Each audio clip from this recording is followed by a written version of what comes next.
Државата почнува да ги враќа парите во буџетот, но што е со физичките лица кои се оштетени од самоволието на претходната власт? Веќе 8 година семејството Адемовски чека правда. На местото на кое денеска се гради трговскиот емпорио, тие имале 3 објекти легално купени, но велат дека поради нечии бизнис интереси, нивните кебапчилници биле срушени, и тоа на насилен начин. И 2010 година сеат Кочан со својата механизација. Тука нормално преткана и општината, Министерството за транспорт и врски, инспектори од сите можни служби, полицијата, инспектори, дојдоа на стратегиски начин, рекоа дека мора да ве рушиме, затоа што ова место треба да биде парк. Ние, иако се буневме, не сакавме тоа да се случи, приватна собственост, баравме правда.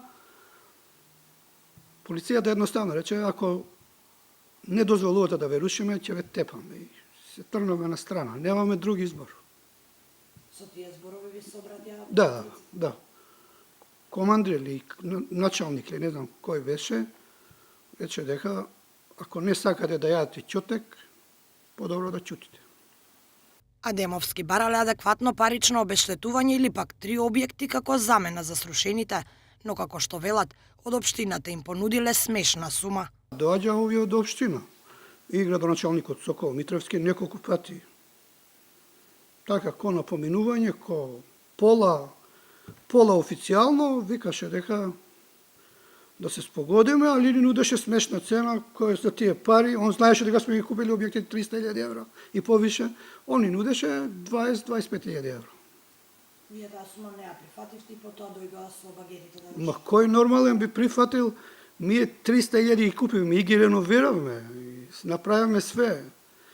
Членовите на семејството Адемовски велат дека пред нивните очи кебапчилницата која ја граделе со години и која била извор на нивната екзистенција се претворила во прашина. Изгубивме све што сработивме генерации уназад, 3 генерации, све што изгубивме, све што сработивме честно и поштено го изгубивме. Едноставно, за пола сат, сите 3 објекти ни ги срушаа. Со све инвентар натре, све што имавме. Инвентар вреден може 50.000 евра. Све срушиме. И апаратот за кафе, ганц нов, сакаме да го извадиме, не ни дозволија. Не река.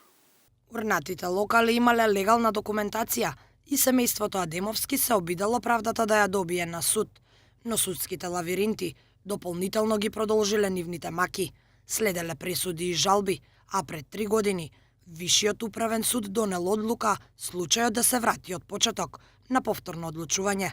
До денеска процесот не е почнат. Во тоа судство и во тој систем, тогаш, 2010 година, ние поднесуваме предметот правна разврска да добие, но судот едноставно не влечкаше. Први степен одлучува во наша корист, па се жалат тие, па се враќа назад предметот, па повторно ние се жалиме и така, натака, без крај. Ние сакаме да има разврска, па макар и негативна, за да може се жалиме во Страсбур, ама ни тоа не го добивавме. И ностоп се вртевме у тој лавиринт нивен, кој тогаш функционира. Се надевам сега не функционира више. Адемовски прашуваат дали правдата ќе почне да пристигнува и за граѓаните кои се оштетени од самоволието на претходните власти и бизнис интереси. Се обратиле и до новите локални власти, но добиле одговор дека се ненадлежни да се заземат за нивниот проблем. Се сочувствуваат со нас за тажната приказна. Тоа е све. За сега. Сега се е во рацете на судскиот систем, со оглед на фактот дека веќе има пресуда против сопственикот на Трансмет за лажирање документација за тендер.